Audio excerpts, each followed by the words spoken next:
क्या आपने कभी सोचा है, अगर कोई spin bowler 150 kilometre per hour की स्पीड से बॉल डाले तो क्या होगा? सुनने में इम्पॉसिबल लगता है, लेकिन फिजिक्स इसका जवाब देगी। नॉर्मली प्रोफेशनल स्पिन बॉलर्स लगभग 70 टू 90 किलोमीटर पर आवर की स्पीड से बॉल डालते हैं। फास्ट बॉलर्स पेस से बैटर को हराते हैं, लेकिन स्पिनर्स पेस से नहीं बल्कि स्पिन, फ्लाइट, ड्रिफ्ट और टर्न से बल्लेबाज को डिसीव करते हैं। आप जानते हैं अलग अलग स्पिन बॉलर्स की स्पीड? फिंगर स्पिनर्स जैसे ऑफ स्पिनर और लेफ्ट आर्म ऑर्थोडॉक्स आमतौर पर 75 टू 85 किलोमीटर पर आवर की स्पीड से बॉल करते हैं। T20 क्रिकेट में कुछ फिंगर स्पिनर स्पीड बढ़ाकर 90 टू 100 किलोमीटर पर आवर तक भी पहुंच जाते हैं, ताकि बैटर को बड़ा शॉट खेलने का मौका ना मिले। वहीं रिस्ट स्पिनर्स जैसे लेग स्पिनर थोड़ा स्लो होते हैं। इनकी एवरेज स्पीड लगभग 70 टू 80 किलोमीटर पर आवर रहती है, क्योंकि इन्हें ज़्यादा रिवॉल्यूशंस और फ्लाइट की ज़रूरत होती है। मेंस क्रिकेट में स्पिनर्स अक्सर 80 टू 85 किलोमीटर पर आवर की स्पीड से बॉल करते हैं, जबकि वुमेन्स क्रिकेट में एवरेज स्पीड लगभग 65 टू 75 किलोमीटर पर आवर रहती है।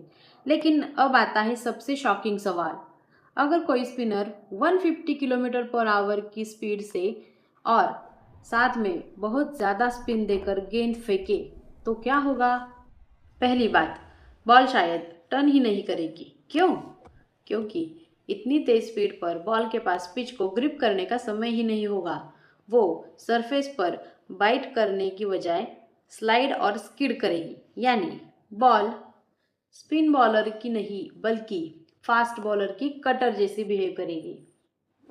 लेकिन हमारी कहानी तो यही खत्म नहीं होती। अगर बॉल पर बहुत ज़्यादा स्पिन हो तो मैग्नस इफेक्ट की वजह से बॉल हवा में जोरदार ड्रिफ्ट और डिप दिखा सकती है। अब समझते हैं मैग्नस इफेक्ट। जब कोई स्पिनिंग ऑब्जेक्ट एयर में मूव करता है तो उसके स्पिन की वजह से प्रेशर डिफरेंस क्रिएट होता है और ऑब्जेक्ट अपनी ओरिजिनल डायरेक्शन से कर्व हो जाता है। इसी फेनोमेनॉन को मैग्नस इफेक्ट कहते हैं।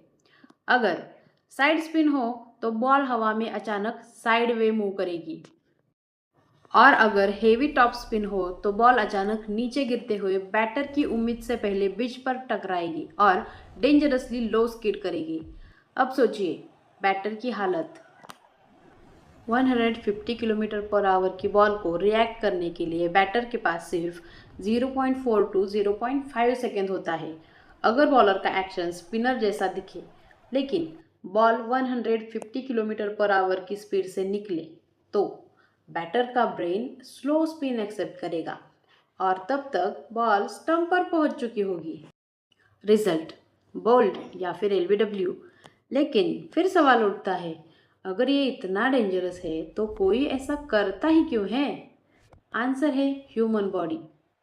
फास्ट बॉलर स्पीड जनरेट करते हैं पावरफुल रनअप, शोल्डर वाइप और बॉडी मोमेंटम से, जबकि स्पिनर्स स्पिन जनरेट करते हैं फिंगर्स और रिस्ट की फाइन मोमेंटम से। इन दोनों टेक्निक्स को एक साथ 150 किलोमीटर पर आवर पर कंबाइन करना इंसानी शरीर के लिए लगभग इम्पॉसिबल है। ऐसा करने की कोशिश रिस्ट और फिंगर्स के लिए बेहद खतरनाक हो सकती है। फिर भी क्रिकेट हिस्ट्री में एक नाम हमेशा याद किया जाता है, वो आप मुझे कमेंट में बताना। तो अगली बार जब आप किसी स्पिनर को स्लो बॉलिंग करते देखें, याद रखिए क्रिकेट में सिर्फ स्पीड नहीं, फिजिक्स भी मैच जिताती है। अगर आपको ऐसे amazing science plus physics plus cricket fact पसंद है तो वीडियो को लाइक करें, चैनल को सब्सक्राइब करें और कमेंट में बताएं अगर 150 किलोमीटर पर आवर की स्पिनिंग बॉल सच में पॉसिबल होती, क्या कोई बैटर उसे खेल पाता?